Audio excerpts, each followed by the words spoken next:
Bonjour, ravi de vous retrouver pour vous présenter mes vœux pour cette nouvelle année 2020.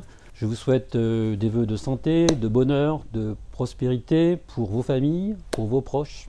2019 a été une année riche en événements pour InVivo, puisque nous avons développé beaucoup d'activités et beaucoup de projets donc dans tous nos métiers. Donc on peut rappeler notamment l'intégration parfaitement réussie de Jardinand avec Bio&Co pour l'activité retail. On a aussi accéléré notre projet dans le vin avec le rachat de Café de Paris, donc pour nous positionner sur les marchés notamment effervescents, des marchés d'avenir pour le vin au niveau international. On a accéléré le déploiement de Bioline, notamment avec des croissances externes dans le biocontrôle, des métiers d'avenir. Donc on peut rappeler Biocolor en Espagne, on peut rappeler aussi Sweetbriar, notamment en Californie, aux États-Unis.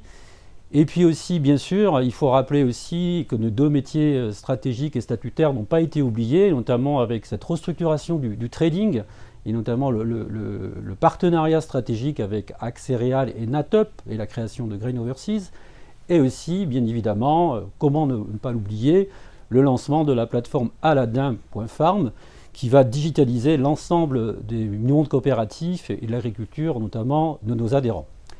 Voilà, donc tout ça, ça a été fait dans des conditions, on va dire, optimum d'un point de vue financier, puisque nous avons doublé nos fonds propres en moins de 5 ans pour dépasser 1 milliard d'euros, et que le groupe est complètement désendetté, ce qui nous permet d'avoir des marges de manœuvre pour financer le fameux plan de croissance 2030 by InVivo que nous avons construit tous ensemble, administrateurs, coopératives, mais aussi salariés. Je vous remercie notamment de cette participation, puisque c'est un vrai succès. Nous avons suscité l'adhésion globale de l'ensemble de nos parties prenantes.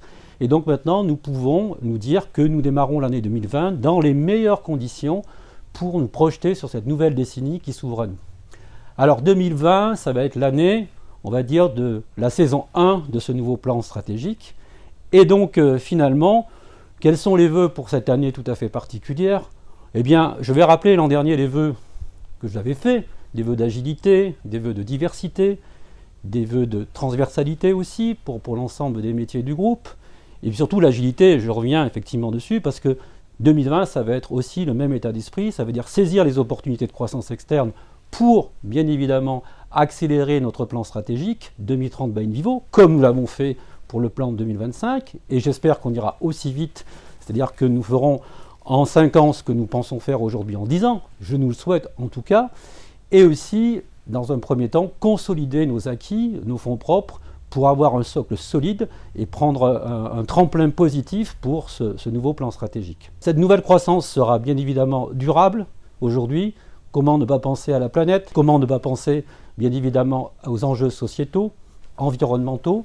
Et nous souhaitons que notre nouvelle croissance soit un acteur, quelque part, de la transition alimentaire, agricole et écologique. Donc bien évidemment, vous l'avez compris, la politique RSE est au centre de ce plan stratégique et nous inscrit parfaitement dans les attentes du monde d'aujourd'hui. Nous sommes aujourd'hui très heureux de démarrer cette année 2020 dans les meilleures conditions et je vous souhaite à toutes et à tous une excellente année 2020.